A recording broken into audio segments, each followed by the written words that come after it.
Nice et sa promenade des Anglais. De nos jours, rares sont les Britanniques à venir l'arpenter.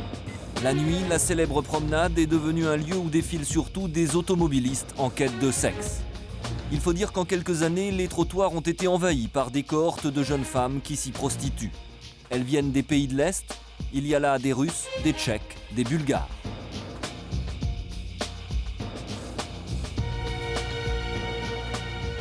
La plupart d'entre elles croyaient découvrir les plages en venant au bord de la Méditerranée.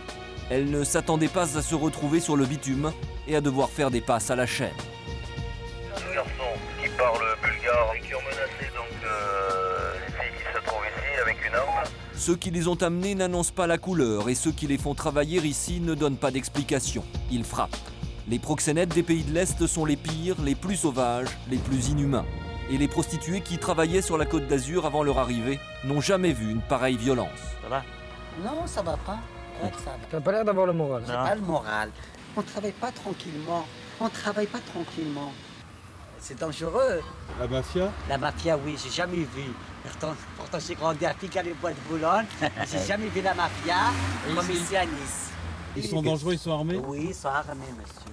Ils sont français ou ils sont étrangers? Des Arméniens, Bulgares, Tchèques et Russes. Mais ça a changé beaucoup la prostitution depuis qu'il y a les Russes, les Tchèques, les Moldaves, les Bulgares. Même les filles, c'est complice avec eux. Jamais tu connais leurs secrets, hein. Depuis plusieurs mois, les policiers de la Mondaine enquêtent sur un réseau qui pratique le trafic des êtres humains. La numéro 2 du service, Dominique, une authentique niçoise, pense qu'ils ont localisé tous ses membres. Il s'agit d'un réseau de proxénètes bulgares qui a installé une quinzaine de filles sur Nice, des prostituées bulgares. Donc ils les ont placées sur la promenade des Anglais et vivent des produits de la prostitution. Plusieurs mois d'enquête, ce sont des heures de planque, des centaines d'écoutes téléphoniques, des milliers de photos pour établir les connexions, pour apporter la preuve des contacts. Il y a eu beaucoup de surveillance, beaucoup de filatures. C'est du travail de nuit, avec des gens qui ont l'habitude de nos procédures, qui connaissent un petit peu toutes les astuces pour ne pas se faire attraper. Donc on a des gens dangereux, prêts à tout, pour qui l'échelle des valeurs n'est pas du tout la même que la nôtre. Une vie humaine, frapper des prostituées parce qu'elles ne rapportent pas assez, pour eux c'est presque un acte quotidien. Ce sont des costauds, ce sont des gens qui n'ont pas pour habitude de se laisser faire, particulièrement violents et qui ont vécu dans des contextes de guerre pour certains d'entre eux, puisqu'on a parfois des anciens militaires, des anciens policiers. Pour les interpeller, le commissaire Morena a décidé de faire appel aux spécialistes du groupe d'intervention de la police nationale. Ce sont les hommes du dernier recours. Ils interviennent quand il n'y a plus d'autres solutions et quand il y a une menace importante. En principe, on devrait avoir deux objectifs, donc deux équipes. Et puis on va aller interpeller ces individus à domicile, au saut du lit. Un saut du lit matinal, ce sera à 6 h du matin. On va effectuer une effraction afin de surprendre les individus pour pas qu'ils tentent quoi que ce soit, ou de s'échapper, ou de se saisir d'une arme. Voilà, on joue sur l'effet de surprise, sur la rapidité. Juliette de Croissy-2. En fait, les policiers vont intervenir dans 14 lieux différents. Ouais, bonjour Juliette, Croissy-2 sur le réseau. Départ imminent. Des hommes et des femmes en civil vont s'occuper des filles. Le GIPN va interpeller les plus dangereux, les proxénètes. Des enquêteurs ont vérifié leurs adresses. On nous a dit que c'était une porte simple, mais bon. C'est le premier problème en fait d'abord. Si on ne peut pas rentrer, les gens ont le temps de s'organiser à l'intérieur, quoi. Et il y aurait dans l'équipe un ex-légionnaire, oui. Éventuellement, il pourrait être armé, donc on essaye de prendre le maximum de précautions. Il est alors 6 h moins le quart. Si vous pouvez rester discretos par là, on fait juste un tour de pâté de maison, voir où est leur bagnole. D'accord, oui. Parce qu'elle n'est pas devant, là, c'est pas normal ça. D'accord. L'homme le plus important de l'affaire est celui qui intéresse cette première équipe de policiers. C'est un Bulgare qui a fait un passage à la Légion étrangère avant d'en être chassé pour troubles psychiatriques. S'il n'est pas là, ils remettront toutes les arrestations à plus tard. C'est toi qui es noir ou quoi? Putain, hier soir elle était là, la voiture, on la trouvait pas. On est noir. Et tu crois qu'il n'est pas là? On va voir le dôme, mais s'il n'y a personne, c'est pas la peine de taper les autres objectifs, c'est lui le principal. Hein. Ah, ils attendent là-bas? Hein? Oui, tout le monde attend pour l'instant.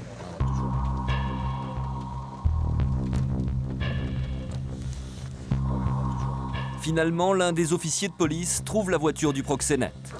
Bonsoir à tous les mobiles, intervention autorisée, objectif sur place. Reçu, je répète, vous pouvez intervenir. Reçu pour Orange 4.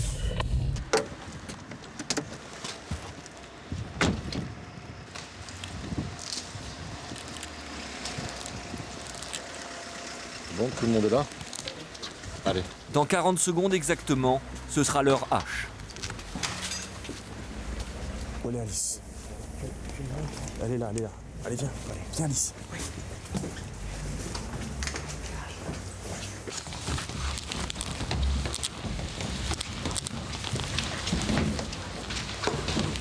C'est là. Attention.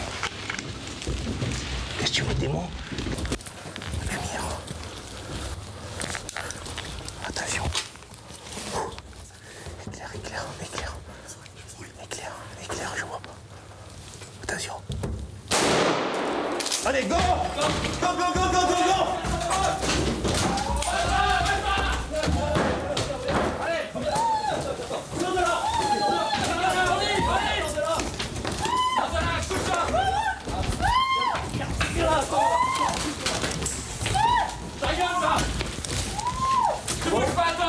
Tu bouges pas! Tu bouges pas! Tourne-toi!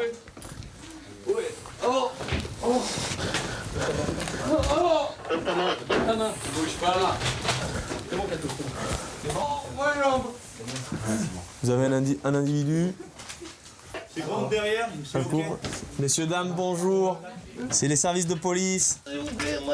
Ça fait mal. Ça fait mal. Vous êtes en garde à vue à compter de ce jour. Oui. 7h moins le quart. Oui, zou. Voilà, c'est parfait. Vous allez vous lever, vous habiller. Et ensuite, on va procéder à une perquisition de votre domicile. Ah bah oui, c'est bien sûr. Il est à la recherche d'un emploi. Il est un peu grave, votre Légion. À mon avis, il y a longtemps qu'il a quitté la Légion. Assieds-toi là, assieds-toi là. Voilà.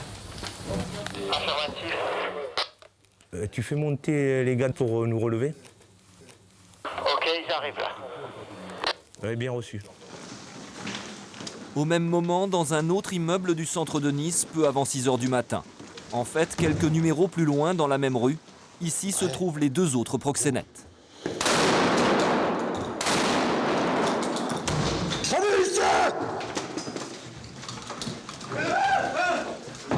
Allez là-bas, au fond à droite.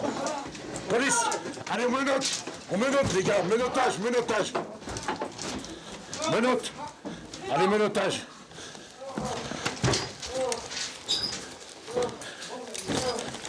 Menotte. Sur les plumards, pour la perquise, pour laisser les coups sur les plumards, hein, qu'on puisse faire la perquise tranquille. Et trouver tout ce qu'on veut. On va allumer là. Combien ils sont? 2.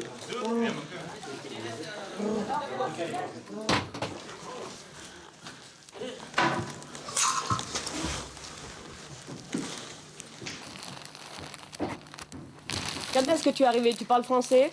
Un peu français? Réfléchis bien. Ah, Domi. Oui. Dans cette boîte, une carte de téléphone utilisée par l'une des prostituées. Les écoutes ont permis de l'établir. C'est quoi? C'est un téléphone qui sort sur des relevés d'appel. C'est un élément très important. Ah, il y a la gueule par terre, c'est ça. Dis-moi, ça, c'est à qui? C'est à toi? Est-ce que c'est à toi? Est-ce que c'est à toi? Ça, cet argent. À toi? À toi. Oui.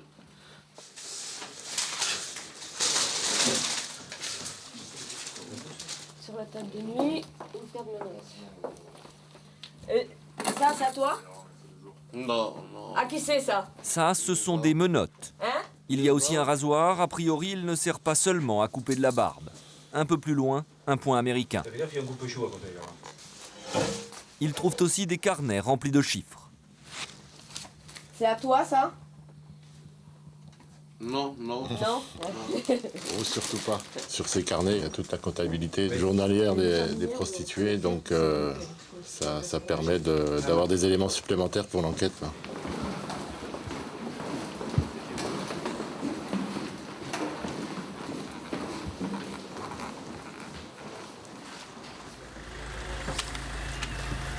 Donc là, l'opération, si on faisait un bilan, s'est bien passé? Oui, très bien, hein, il n'y a pas eu de problème. Vous avez vu, donc ouverture rapide de la porte, interpellation de l'individu sans problème. Donc objectif atteint. Maintenant, on laisse les OPJ travailler. Au lever du jour, la plupart des filles ont été amenées au commissariat. Le travail des OPJ, les officiers de police judiciaire, va consister maintenant à recueillir des témoignages pour mettre en cause les proxénètes. Est-ce que tu connais cet individu? Est-ce que tu l'as déjà vu? Non. Jamais? Tu as peur ou tu as pas peur?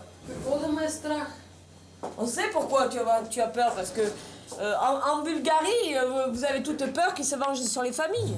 Ça peut être une raison de votre peur. C'est cette fille de tout juste 20 ans qui utilisait le téléphone portable dont les policiers ont retrouvé la trace chez le proxénète. Elle a acheté un portable avec ce numéro.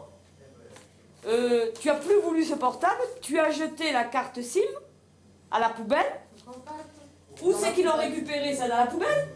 Pour que ça soit dans la poubelle, c'est bien propre, hein? Et la facture aussi. Tu es une menteuse. Tu entends? Une grosse menteuse.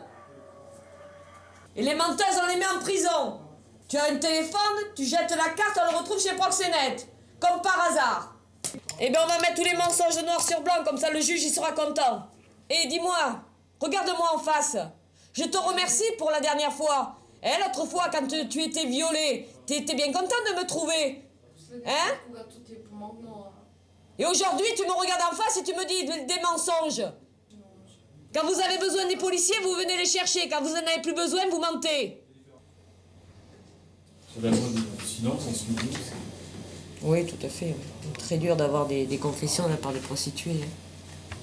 C'est à nous d'établir les faits. Il ne faut pas compter sur la déclaration des prostituées. Et les proxénètes, ils parlent aussi? Non, du tout. Il ne faut pas rêver non plus. Il n'y a que dans les films qui parlent.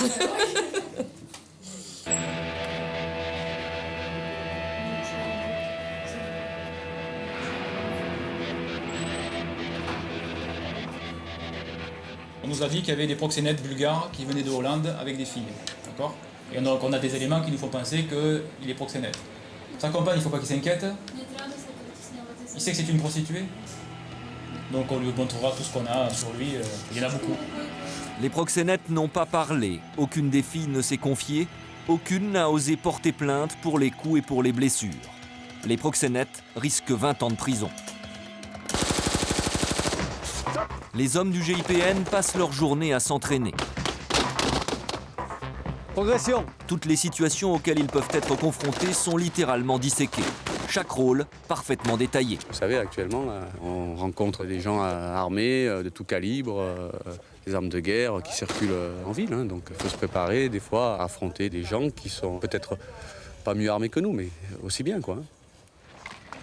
Aussi bien, c'est plutôt rare. En effet, lorsqu'ils s'équipent complètement, ils ressemblent aux personnages d'un film de science-fiction. L'exercice du jour consiste en une prise d'otage. 2 hommes armés sont retranchés derrière cette porte et l'un d'entre eux s'abrite derrière un otage.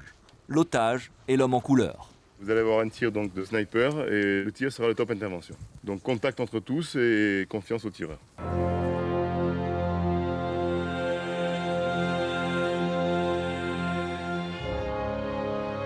Le sniper, le THP en langage administratif, traduisait le tireur haute précision. C'est lui qui doit toucher l'homme qui se sert de l'otage comme bouclier. C'est quoi les qualités d'un franc-tireur? D'être précis, calme, sans froid, bien analyser la situation. Ça fait longtemps que vous faites ça? 8 ans maintenant. Ce tireur d'élite transperce une pièce d'1 euro à 100 mètres de distance.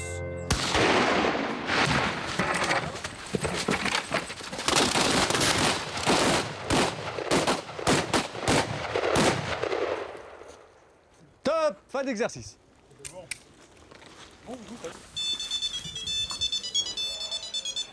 Oui, allô? Oui, Christian, t'es au courant, là? Ah oui, alors, est-ce que tu as des renseignements Les prises d'otages ne sont pas seulement le fait de Oui, gangsters. d'accord, donc rue Boriglione, hein, c'est ça? Écoute, à la limite, tu nous rejoins sur place, hein, parce que nous, on s'équipe, on va y aller là. Lui, c'est Vito, le chef du groupe. Qu'est-ce qui se passe? Ben, y a un individu, un forcené, qui a tiré de partout. Apparemment, il y a une victime déjà, quelqu'un qui est décédé. Donc, je pense que le gars s'est réfugié à domicile. Et... Vous avez quoi comme information là déjà? Mais pas grand-chose, justement. Un individu armé qui a fait feu, tout simplement. Donc, j'attends les informations au fur et à mesure. On estime que dans un foyer français sur 3, il y a une arme à feu capable de tuer. Largement de quoi faire des hécatombes. Et il a tué un mec là déjà. Tué, je crois qu'il y en a 2 ou 3. Ils encore des coups de calibre, Vito, là, Allez, on continue, on y va. Allez. Chacun a un rôle bien défini, chacun sait ce qu'il aura à faire, quel que soit le lieu, quel que soit le terrain de l'intervention. Celui-là, c'est le THP, le tireur haute précision. C'est en plein centre de Nice, à moins de 5 minutes de la caserne, que les coups de feu ont été tirés. Serge, tu passes devant. Vous mettez le bleu. Hein.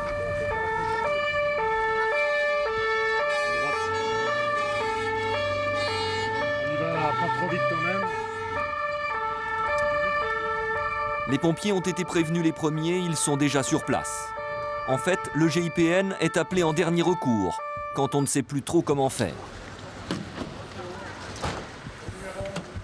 Lorsqu'ils arrivent, la confusion est totale, les hommes de Vito n'en savent pas plus. Par endroits, des gens se cachent, d'autres regardent à leurs fenêtres. Une seule certitude, une dame âgée a été tuée par balle. Je vais voir sur place. Hein. André, donc il y a eu un forcené là, à l'instant. Donc un mec a pété les plombs et qui a calibré sur tout le monde. Il y a des morts même, hein, donc là il y a des morts. On vient d'arriver sur place et donc c'est pour ça qu'on a pris position. Dans la confusion, personne ne sait où est passé le tireur, personne ne sait s'il avait des complices, personne n'a compris ce qui s'est passé. Donc c'est par ici. Apparemment c'est les coups qui auraient fait ça, mais enfin vaut mieux se méfier. Vous avez fait un tour? Nous on est resté là, mais on n'a pas été plus loin. Ouais, donc Sergio.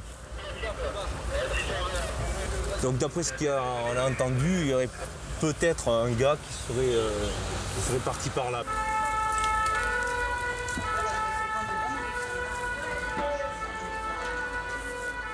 Les policiers avancent en binôme. Le premier homme protège son corps avec un bouclier. Le second se tient prêt à tirer.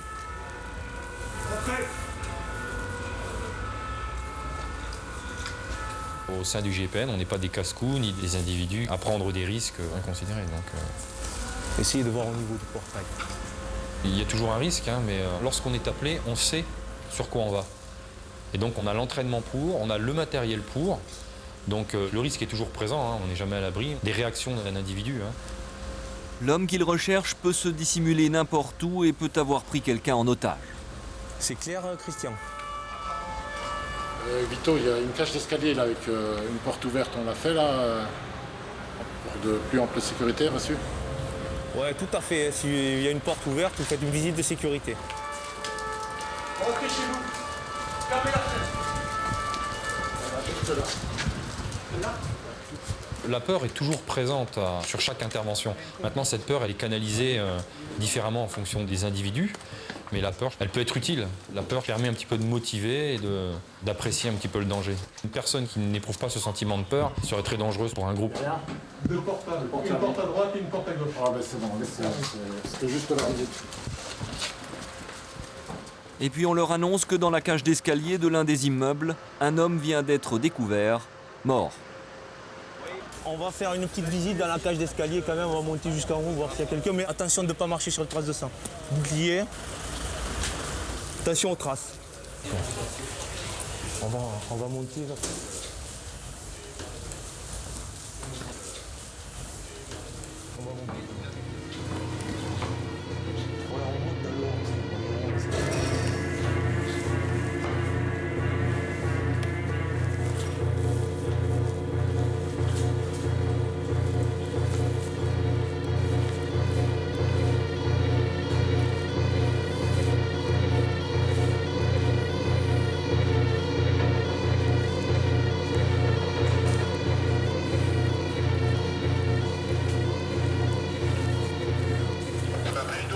Ouais, c'est clair, cage d'escalier clair. Individu dans le hall, décédé. Le tireur, en fait, c'était lui, à côté du cadavre, un revolver avec lequel il s'est tiré une balle dans la tête. L'homme habitait l'immeuble. Faire gaffe, c'est qu'il n'est pas piégé, il faut faire attention à ça. Donc parce qu'il est seul, c'est une chose. De toute façon, on va faire une visite avec toutes les précautions.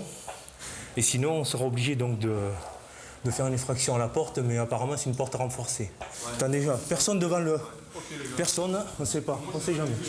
Mettez-vous juste sur le côté, attendez.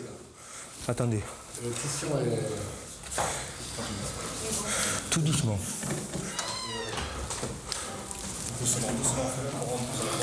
Tout doucement, regarde s'il n'y a pas de fil. Attends. On y va doucement, touche à rien. Attends, tout doucement. Doucement. Attends. Faites attention quand même les gars. Apparemment il avait déjà préparé une sortie.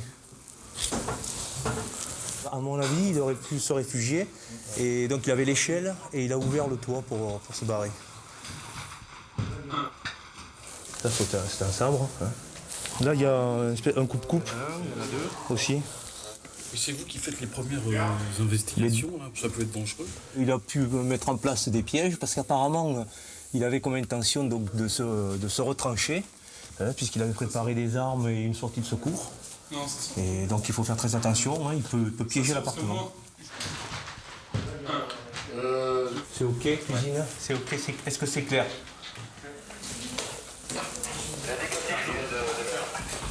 Attends, je vais le prendre.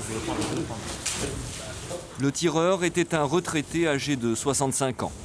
Vous, le travail est terminé là? Pour nous, c'est terminé, on rentre. La victime qui habitait le même immeuble avait 80 ans.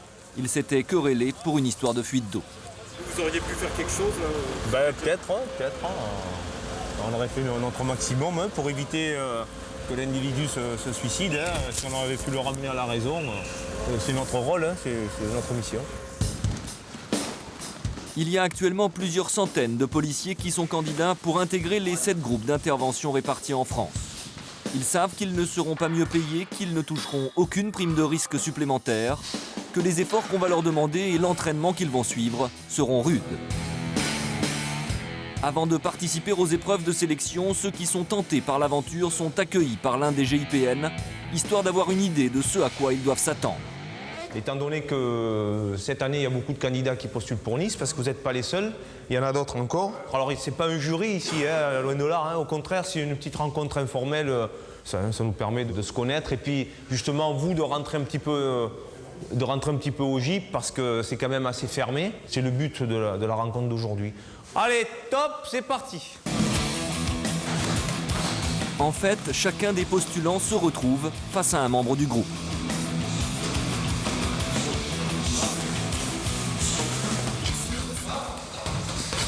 La boxe, c'est un sport... C'est un sport noble. Ouais. Non, mais c'est très important parce que c'est révélateur. Donc, comme il y a des coups qui sont échangés, on voit la réaction de l'individu. C'est pour ça, c'est très révélateur. Ça fait partie, en principe, de tous les tests en police nationale. Hein.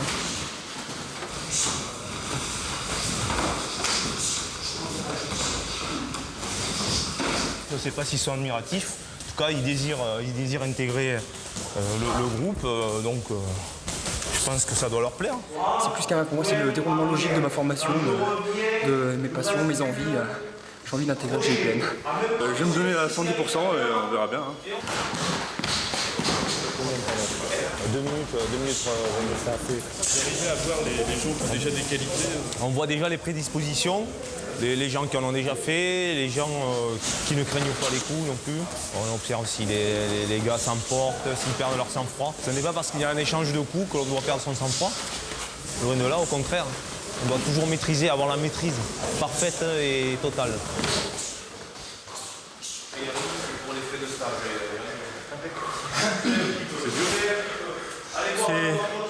C'est ce qu'on pourrait appeler une avalanche de coups de poing. Les gars ici pratiquent la boxe et ils ont un très bon niveau. Mais bon, on est là pour apprendre et pour se tester par rapport à eux. Donc c'est super d'avoir des grands frères qui nous boostent un peu, qui nous poussent et qui nous montrent le métier.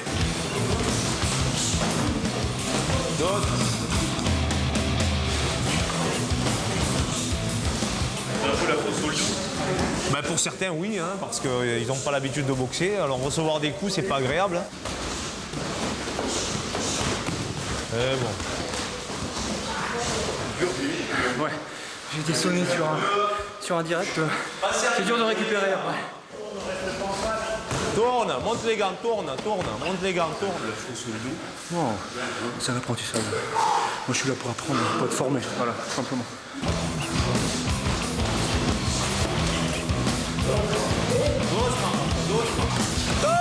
Alors ne soyez pas surpris si vous avez été un petit peu bousculé pour certains. Nous on l'a été et on l'est quotidiennement bousculé. C'est le quotidien. On n'a pas voulu vous faire voir qu'on n'était ni les meilleurs ni les plus forts, loin de là, hein, parce qu'on n'est ni les meilleurs ni les plus forts. Mais sachez que si vous venez dans un groupe, c'est ceux que vous allez rencontrer. Donc s'il y en a qui trouvent que c'est un petit peu dur, c'est pas un problème. Hein. Vous pouvez rester dans votre service. Hein. Il y a eu 146 candidats l'an dernier, 22 ont été retenus.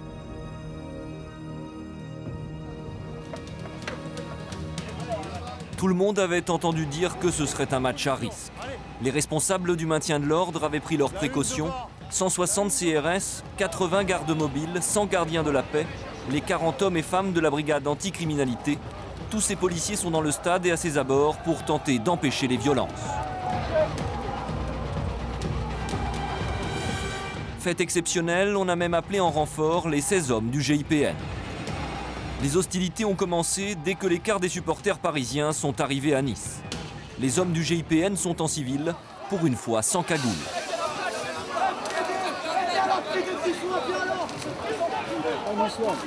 Les forces de l'ordre doivent tenter d'empêcher les affrontements, d'isoler les provocateurs. C'est rare que vous interveniez pendant les matchs quand même. C'est rare que vous appelle pour des matchs de foot. Ça peut arriver pour des circonstances. Et dans ce genre de circonstances, il y a beaucoup de provocateurs, beaucoup de hooligans qui cherchent la bagarre.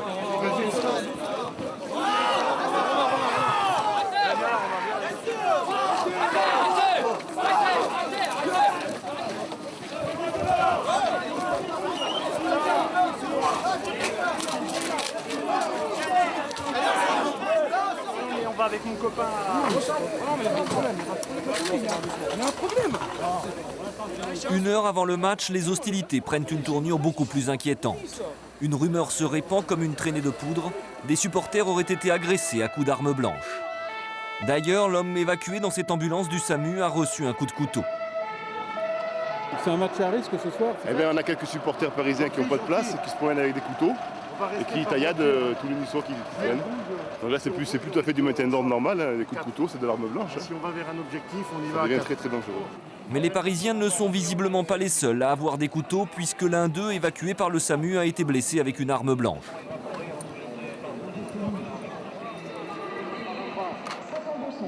Devant l'entrée du stade, de nombreux supporters traînent sans billets, des Niçois et des Parisiens. Les policiers savent bien que ceux qui cherchent la bagarre sont rarement ceux qui arborent les couleurs de leur club. D'ailleurs, à ce moment-là, il n'y a plus ni banderole, ni maillot, ni calicot.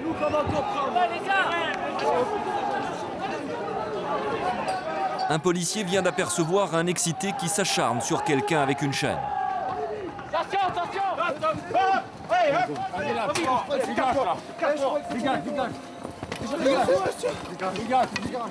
Dégage, allez, dégage! Bon, on se regroupe, les gars!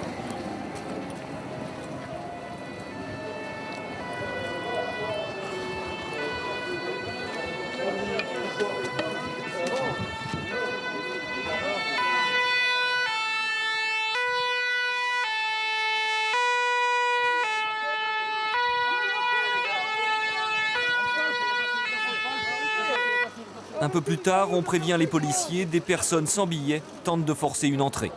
Ça parle pas, ça c'est tard. Bon, vous n'avez pas de billet, vous vous cassez. Hein. Qu'est-ce que vous voulez, vous? Vous voulez quoi, là? Vous intervenez rarement sur les matchs de foot? Parce que c'est un match de foot, là. Dans le stade, les esprits s'échauffent. Cette tribune a été réservée aux Parisiens.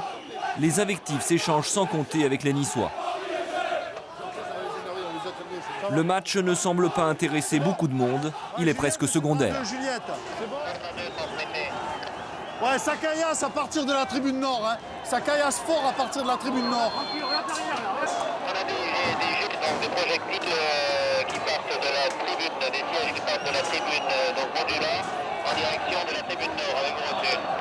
Ouais, mais c'est reçu, mais en fait, c'est parti de la tribune nord. Allez-y là-bas, il a reçu le pied comme ça là. Allez, vous êtes là, on taper. C'est mon fils, il a reçu le pied comme ça. Allez-y, qu'est-ce qu'ils font là-bas? On ne voit pas. Oh là là, regardez les pierres qui volent. Par où on passe là? Par ici. Des CRS prennent position dans la tribune nord pour tenter de repousser loin des grilles les lanceurs de pierres. Les hommes du GIPN sont envoyés en renfort. Ouvre-leur la grille là-bas. Ouvre la grille là-bas, ouvre la grille à droite.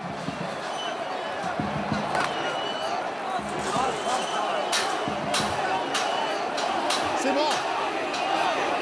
C'est bon les gars, c'est bon.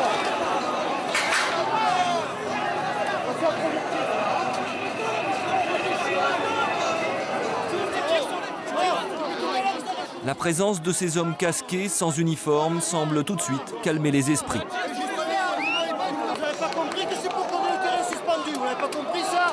La dernière fois, ils nous ont fait le coup déjà.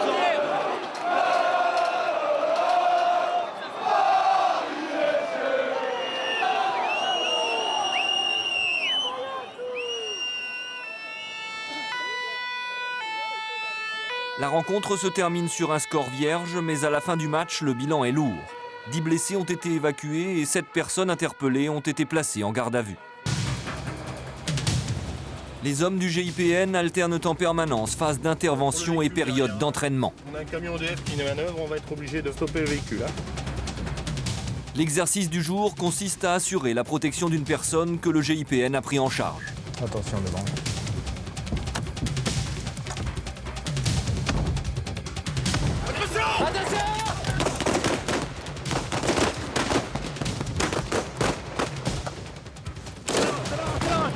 La personne à protéger se trouve dans le premier véhicule.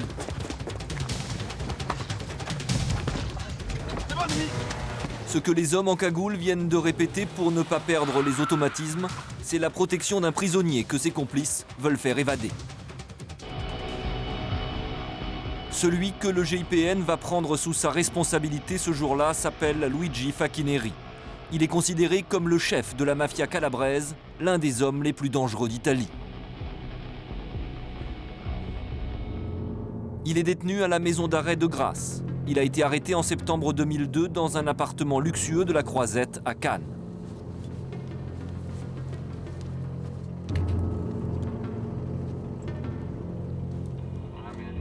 Alors qu'il se cachait en France, il a été condamné en Italie pour association mafieuse, séquestration, homicide, extorsion de fonds, trafic de stupéfiants. Il est sous le coup de 13 mandats d'arrêt. C'est un parrain. Il disposerait de beaucoup d'hommes de main.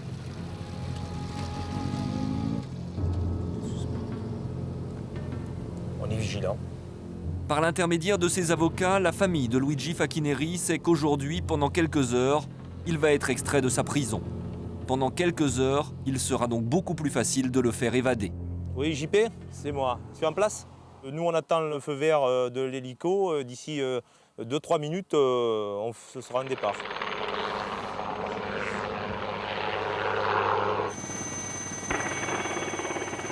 Ouais, ce sera la S1. La S1, tu as reçu?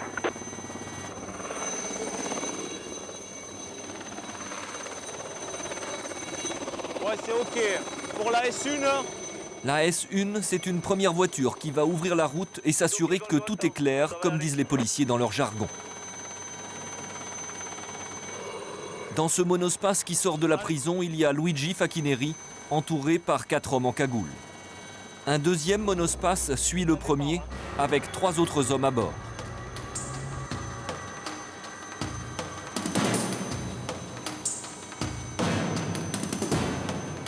Il y a déjà une certaine tension. Quand on prend le gars, c'est là que ça monte. On est hyper vigilant.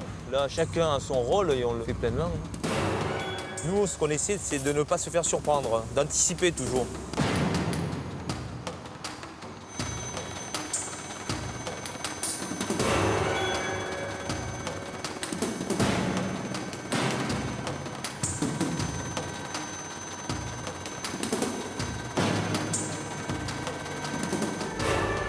La justice italienne attribue pas moins de 80 homicides au clan dirigé par Luigi Facchineri. Bon, déjà, lui, de son côté, il peut tenter de s'évader si on lui laisse la possibilité. Ensuite, il peut avoir une aide extérieure, étant donné que ce sont quand même des bandes organisées. C'est là où il y aurait le plus de problèmes. On n'aurait pas l'initiative de l'action. C'est eux qui vont déclencher les hostilités. Nous, on va subir. Donc il faudra analyser et réagir rapidement. C'est pour ça que c'est une mission quand même qui est délicate. L'hélicoptère, ça nous permet de nous informer sur la situation en aval lorsqu'on va se déplacer. C'est un œil qui se trouve au-dessus et cet œil voit tout et nous dit tout. Et brusquement, cet œil aperçoit depuis le ciel un camping-car suspect. Les policiers doivent s'en méfier. Nous, on s'attend à tout, malheureusement. Un comportement un petit peu suspect attire notre attention et on contrôlera, on prendra toutes les précautions à l'approche de l'individu ou du véhicule suspect. On ne sait jamais, on ne sait pas sur quoi on peut tomber. Là, Sud, tu me dis lorsque tu arrives sur le point. Bon, à ton arrivée, tu vas avoir 2 véhicules de gendarmerie qui sont sur le bas-côté. Ils sont en attente d'intégrer des individus. Ils vous laissent passer, hein. C'est clair, hein. Ils vous laissent passer, c'est clair. Ok. Ouais, on est en approche, hein. On est sur le devant du palais.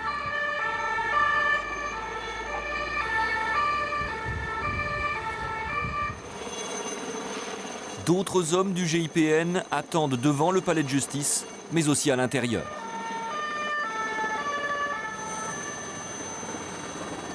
Le palais de justice de Grasse est transformé pour l'occasion en forteresse.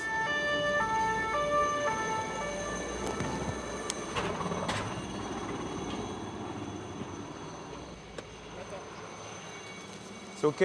C'est OK.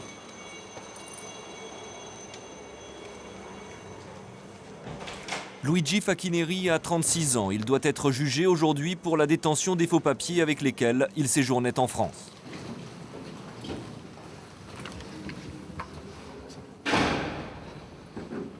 Non mi stringere le mani, mi forte.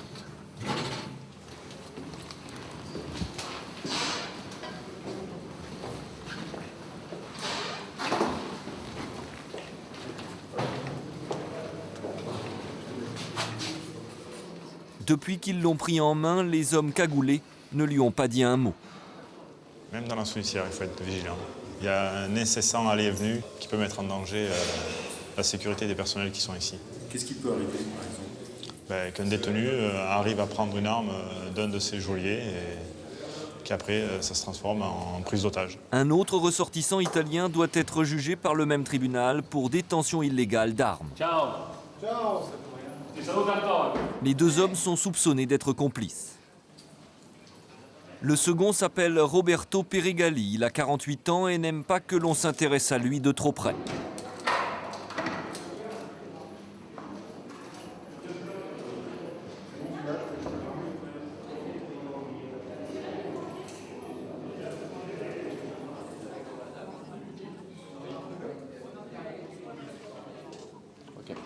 Ouais, OK, c'est bien reçu. Tu vas vite.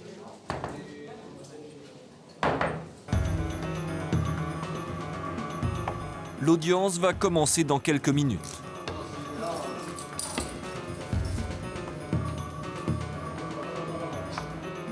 Je suis dans les escaliers là, Jean-Pierre.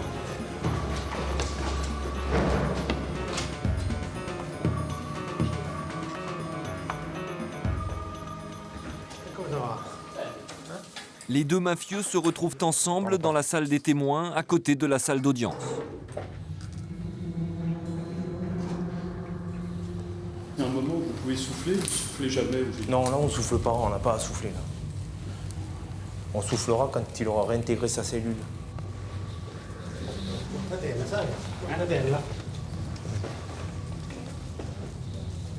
Il est très inhabituel que le président d'un tribunal correctionnel ait à rendre la justice en présence d'hommes cagoulés.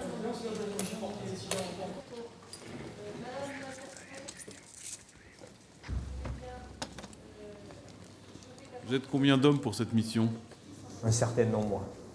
Et on est armé comme on doit être armé. Là, je ne peux pas répondre. Pourquoi? Parce que ce sont des détails techniques et je ne veux pas les donner. Moins on en dit et mieux c'est pour nous.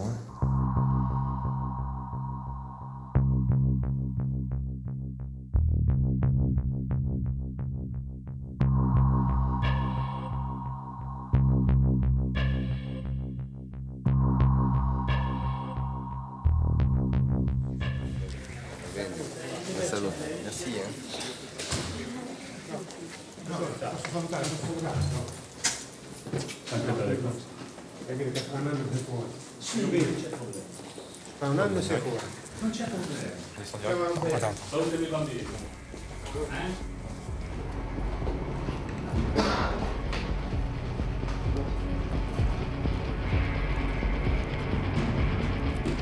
Luigi Facchineri a été condamné à 8 mois de prison. Roberto Perigali a écopé, lui, de 18 mois. Mais lorsque l'un et l'autre auront purgé ces peines, ils seront confiés à la justice italienne qui leur reproche des faits qui pourraient leur valoir des condamnations beaucoup plus lourdes.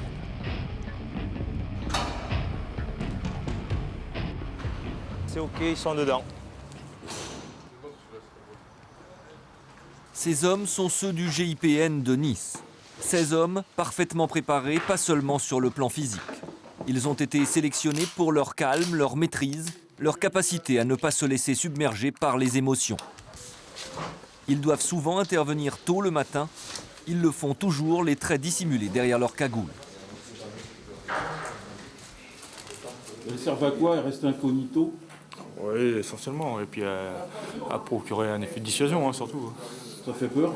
Bah oui, ça impressionne toujours, surtout le matin à 6h. Ça fait plaisir. C'est quoi l'opération aujourd'hui? Aujourd'hui, on va faire une assistance au commissariat d'Antibes pour l'interpellation de plusieurs individus dans un quartier sensible. Voilà. Et ce sont des individus dangereux? On ne sait pas, on ne sait pas sur quoi on va. De toute façon, théoriquement, non, mais bon, on ne sait pas sur quoi on peut tomber. Donc aujourd'hui, le médecin qui est avec nous au groupe participe à l'opération. Pourquoi un médecin? On ne sait jamais ce qui peut arriver, bien entendu. Autant pour nous que pour les individus qu'on interpelle. Il est toujours utile d'avoir un médecin sur place, au contact avec nous. Tout le monde est là? Donc renfort au commissariat d'Antibes, opération Lazaïne. Pour nous, 3 objectifs. Vous avez pu découvrir les noms sur les tableaux. Donc objectif A et B se trouvent dans le même bâtiment. L'objectif C se trouve au bâtiment 7, donc juste à côté. En principe, donc pas de chiens, pas d'armes, théoriquement. Et on donnera un petit coup de main ensuite pour ouvrir les garages qui sont fermés. À cheval! C'est donc à 6 h du matin qu'ils vont interpeller 3 personnes soupçonnées d'appartenir à un gang qui pratique des vols à la portière. Normalement, les 3 hommes en question ne sont pas armés, mais ils ont la réputation d'être particulièrement violents et les policiers ont décidé de ne prendre aucun risque. C'est au commissariat d'Antibes que les hommes du GIPN retrouvent les officiers de police qui ont mené l'enquête. Allez, rentrez rapidement là. Bon, messieurs, bonjour à tous. Merci d'être là. Donc nous allons intervenir sur plusieurs sites et sur commission rogatoire.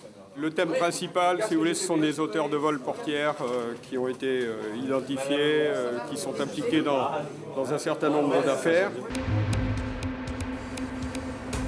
Il fout les coups de pied à la bonne femme. Tout le monde a déjà entendu parler des vols à la portière. Certains d'entre vous ont vu ces images qui ont été tournées en janvier 2001 à Nice. Il met des coups de poing à la bonne femme.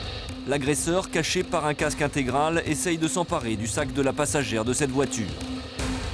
Cadre zoom bien sur ce visage après. Le complice attend sur son scooter, prêt à détaler.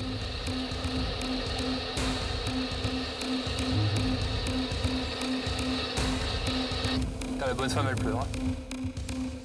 Ça y est, tout le monde a son objectif. Là, les équipes sont constituées. Allez, faut y aller. Pourquoi vous avez pris le GIPN pour cette opération? GIPN, parce qu'on a parfois quelques difficultés pour l'ouverture des portes, pour les interpellations, et on a affaire à des gens qui connaissent bien ce domaine, qui sont des vrais pros. Et donc, parfois aussi, c'est un peu tendu. Et leur présence suffit bien souvent pour calmer la situation, calmer le jeu. Allez, on y va. En fait, 17 interpellations vont être effectuées ce matin-là. C'est sur la droite, Zaïd. On a réservé au GIPN celles qui risquent d'être les plus problématiques.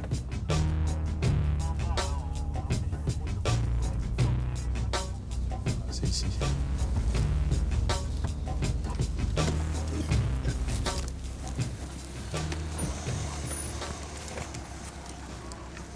2 officiers de police judiciaire qui ont mené l'enquête les accompagnent. Il va y avoir une démolition, un coup de fusil à pompe, bélier. Nous on rentre. Une fois qu'on est rentré, l'OPJ rentre, ok ? Les policiers empruntent toujours les escaliers. Ils n'utilisent jamais les ascenseurs qui peuvent tomber en panne.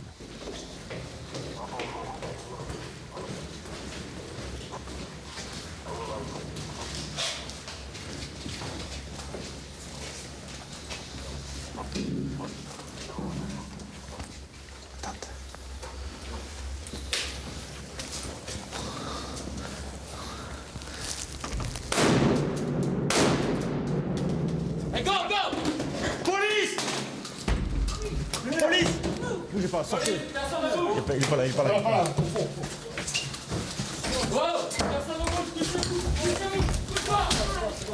Je suis là, c'est bon. Couche-toi. Couche-toi, viens ici. Sors-toi de là. Couche-toi.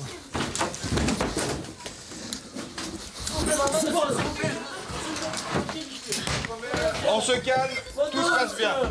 Bondo, s'il vous plaît, monsieur, s'il vous plaît, Bondo. Il n'y aura aucun problème. Donc, tu es en garde à vue. Il est 6h20. Dans le cadre d'une commission rogatoire pour des faits de vol en réunion, vol aggravé. Ok. Tu as le droit à avoir un médecin, l'avocat. Tu as le droit de te taire si tu le désires. Et ta famille, je préviens ta mère. D'accord? Ça va, ok, ne plus, s'il vous plaît. Tout se passe bien? Tout se passera bien? Bon. Un voisin vient d'être réveillé. Il ne semble pas vraiment apprécier l'intervention de la police.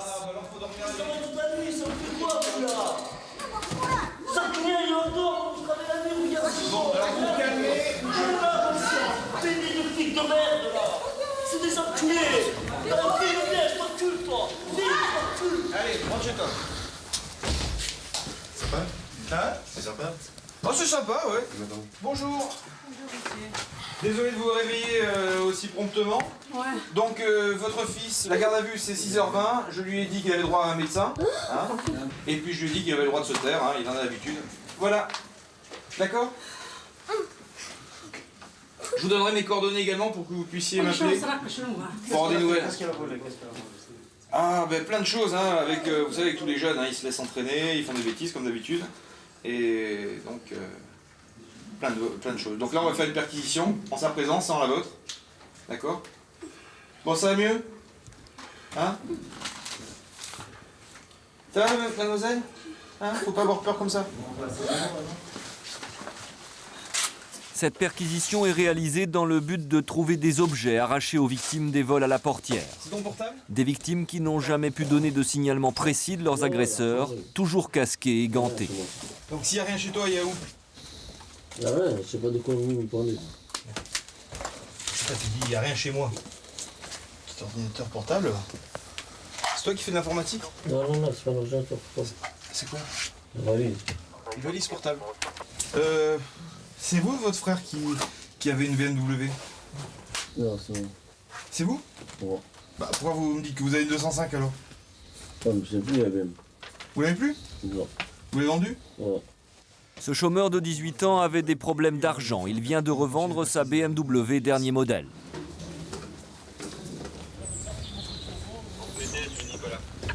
Alors, bâtiment 7, individu Zulu Charlie interpellé.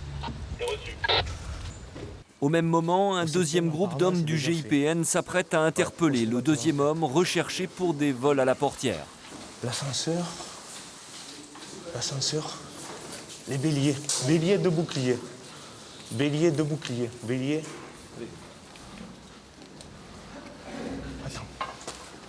La porte qu'ils vont devoir défoncer est une porte blindée.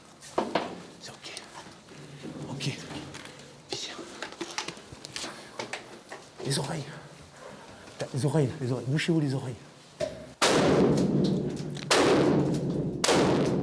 Allez.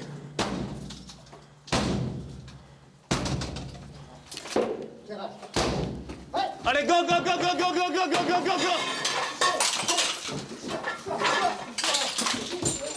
Bouge pas. Couche-toi. Tu bouges plus. D'accord. Tu bouges plus. D'accord. À plat ventre. Et casse les jambes, Oui, voilà. oui, oui. Bougez plus, bougez plus. Oui, qu'est-ce que j'ai fait, chef? C'est rien, bougez plus. Je suis le papa, moi, chef. Il est fils? Il est pas là. Il dort pas ici, mon fils. Ça fait 2 semaines qu'il dort pas ici. Oui, je t'écoute, Alex. Ok. Nous, on a tapé. Bon, pas d'objectif au 9. Donc, apparemment, il n'est pas là. L'opération se passe normalement. Avec les aléas habituels, il en manque parfois. C'est pour ça qu'on ratisse large, pour être sûr d'en avoir quelques-uns quand même. Le jour se lève, les habitants des immeubles alentours se réveillent, les policiers savent que tout peut devenir plus compliqué. Il y a des risques de caillassage au niveau des toits ou des étages supérieurs. Hein. Du moment qu'on reste stationné trop longtemps au pied d'une cité, il y a des petits risques de recevoir des divers projectiles.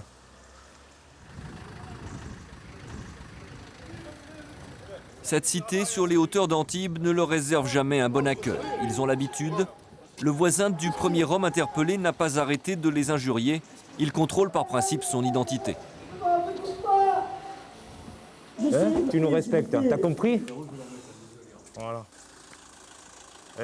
Monsieur, il faut respecter la police. Oui, on travaille. La police, oui. Hein, alors oui. lui, il ne nous respecte pas. Comme lui, si vous voulez. Voilà. Dis-moi, si tu veux. Écoute-moi. Vous avez le droit, dis-moi, faites ce que vous voulez. Lui, il ne respecte pas la police, c'est tout. Il y a toujours des excités qui traînent pendant ce... De temps en temps, il y a certaines personnes qui se sentent le droit de nous insulter. Ça, vous aimez pas trop? Et vous aimez quand on vous insulte? Non. C'est pareil. Attention au toit parce que ça risque de pleuvoir. En perquisitionnant les appartements, les policiers n'ont rien trouvé. Ils espèrent avoir plus de chance en visitant les caves. Alors, il y a quelque chose de... Non, ben là, on est en train de chercher pour le moto, là. Ils savent que des chiens d'attaque vivent dans ces caves, qu'ils servent à dissuader d'éventuels curieux.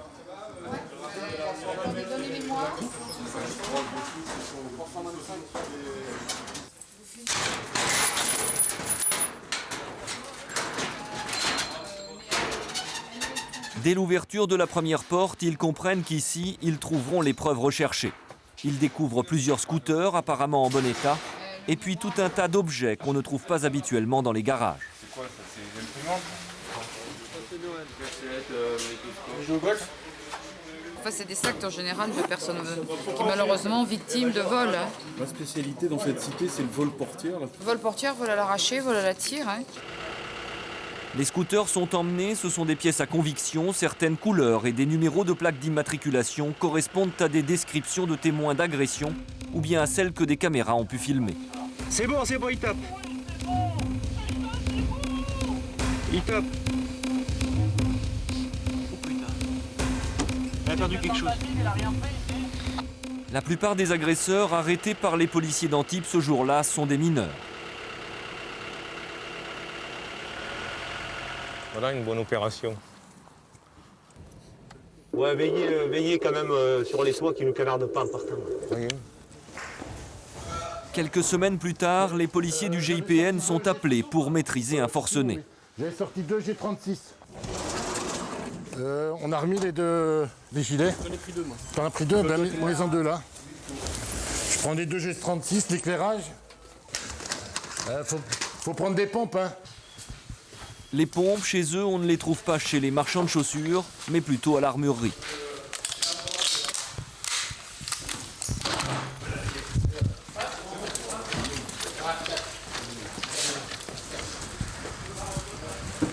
Tu peux me faire un petit résumé de la situation? Un individu retranché, susceptible d'être armé, avec femme et enfant. C'est une prise d'otage? Ben, apparemment, oui. On commence à avancer, hein. Allez. On est pas, allez. Le deuxième 806 est derrière? Oui, il y a 406 et 806 derrière, là, hein, derrière vous. Ok, très bien. D'accord. Et par contre, ni son épouse ni la gamine n'ont pu parler. Vous n'avez entendu aucun son de personne. D'accord. Très bien. Je vous appelle lorsqu'on est proche. Oui. Et Vito, l'intervention des collègues, c'était suite au coup de feu ou il y a autre chose? C'est le patron qui a alerté la police en disant qu'il avait un comportement bizarre, il était dépressif et il s'est arraché du boulot en disant que ça allait pas, que ça allait mal se terminer, etc. Ils ont essayé de rentrer en contact avec ce monsieur Par téléphone, le téléphone sont occupés et le portable messagerie, donc il n'a pas rappelé. Apparemment, les voisins ont entendu un coup de feu ce matin et depuis rien.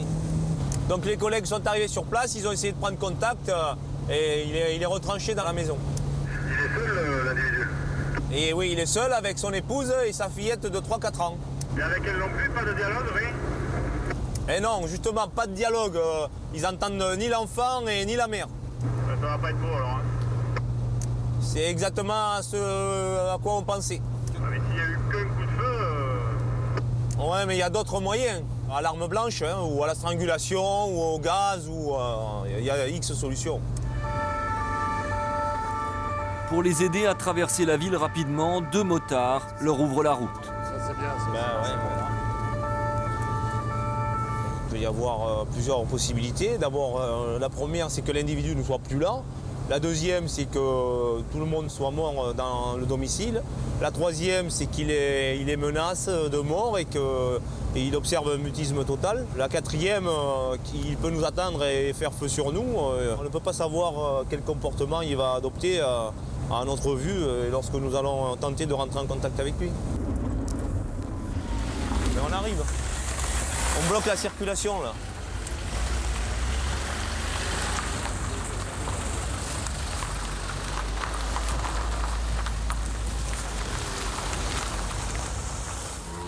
C'est là-bas? Oui. Ils ont monté le chemin là. D'accord.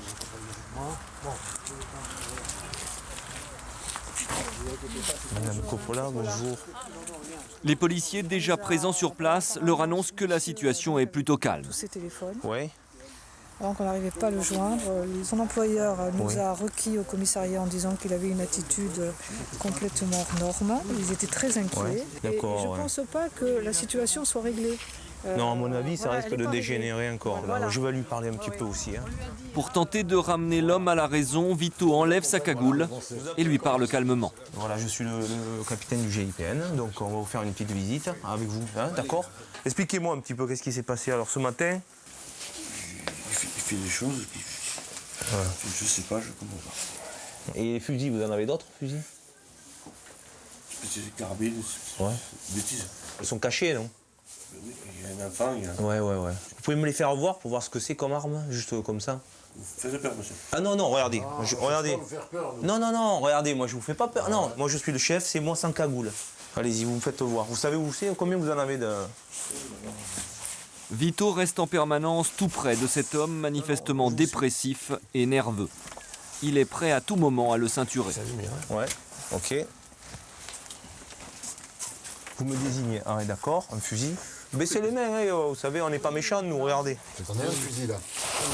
Ah oui, je tire. Vito ne lui laisse aucun espace pour qu'il ne puisse pas se saisir d'une arme et l'utiliser. Qu'est-ce qu'il y a dedans? Attendez, qu'est-ce qu'il y a? Attendez. Qu'est-ce qui se passe? C'est une question d'être prohibé. Non, on s'en fout. Là, calmez-vous. Calmez-vous.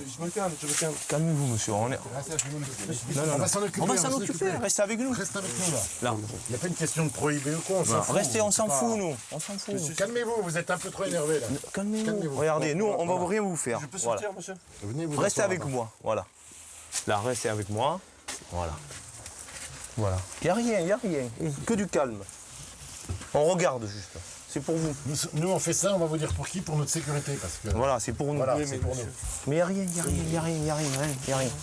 Je regarde simplement sommairement, moi. Voilà. On n'est pas méchants, regardez. On n'est pas méchants. Ça n'a jamais servi. Mais non, mais on le sait. On le croit. Maintenant, vous pouvez fouiller, mais demandez-moi. Eh bien, justement, regardez. Tu veux que je les donne à qui là? Tu as une caisse là, pour les mettre dans un coffre? Je pars avec.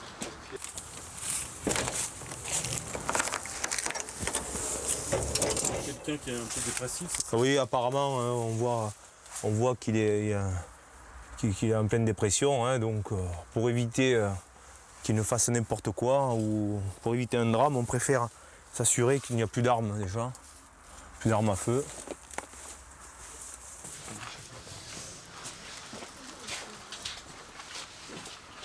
On lui a parlé, on a essayé d'établir justement un petit dialogue pour qu'il ait confiance en nous et puis on ne sait jamais si dans quelques mois on doit revenir chez chez lui, eh bien, il y aura déjà une amorce de dialogue possible. Vous pensez que c'est quelqu'un qui peut... Je pense que cette personne-là peut récidiver et malheureusement passer à l'acte. C'est une personne qui possédait des armes à feu. Il vaut mieux être prudent.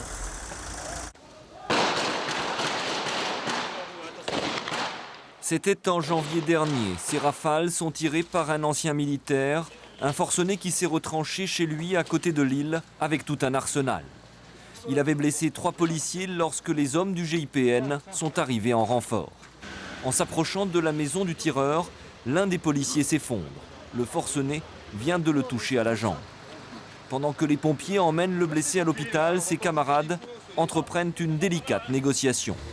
Après 7 heures de tension, l'homme, membre d'un club de tir, est maîtrisé. Un gars très déterminé et un guerrier, car il avait un armement puissant, il s'était barricadé dans la maison, il se tenait dans une position qui le rendait très difficilement accessible. Et puis surtout, il était psychologiquement muré dans ses certitudes et ça a été une intervention véritablement très très difficile. Les hommes du GIPN de Lille espèrent bien que leur camarade blessé pourra un jour réintégrer le groupe. En attendant, ils revivent le film des événements. On pensait, on avait eu des indications juste avant de commencer l'intervention par le médecin du SAMU qui nous avait dit que c'était un bon parano et qu'il allait certainement faire un baroud d'honneur, qu'il était prêt à tout, qu'il regrettait rien. On s'attendait quand même à avoir de la réaction devant nous. Il a ouvert le feu au moment de l'effraction en fait. Quand le binôme effraction a tapé au bélier, il y avait une résistance d'opposé derrière avec un gros meuble et la porte n'a pas cédé au coup de bélier. Et après plusieurs coups, l'individu s'est présenté à la fenêtre à l'étage et a commencé à tirer plusieurs cartouches en direction au jugé, quoi. Ouais, Christophe est tombé tout de suite et quand Christophe est tombé, d'un commun accord, de toute façon, l'un des binômes s'est désolidarisé afin d'extraire du feu. Moi j'étais juste à l'arrière et en fait il est tombé à 2 mètres devant moi, quoi. Bon, au départ je savais pas trop s'il avait glissé parce que le sol était humide ou s'il avait pris une bastos. Et puis bon, quand il s'est mis à hurler ma jambe, je suis blessé, on a très bien compris ce qui se passait. Ça me fait mal. C'est douloureux, ça. Ouais, ça me fait mal. D'accord, très bien. J'ai reçu d'un seul coup la balle dans la jambe et là je me suis effondré. Et j'ai eu très mal et ensuite je pensais qu'il y a une chose, c'était qu'on me retire très vite. C'était énorme, c'était vraiment énorme comme douleur. On espère qu'une chose, c'est être endormi le plus vite possible pour que ça s'arrête. Vous pensez qu'après votre convalescence, vous pourrez réintégrer le GIPN ? J'espère déjà récupérer pleinement mes capacités physiques.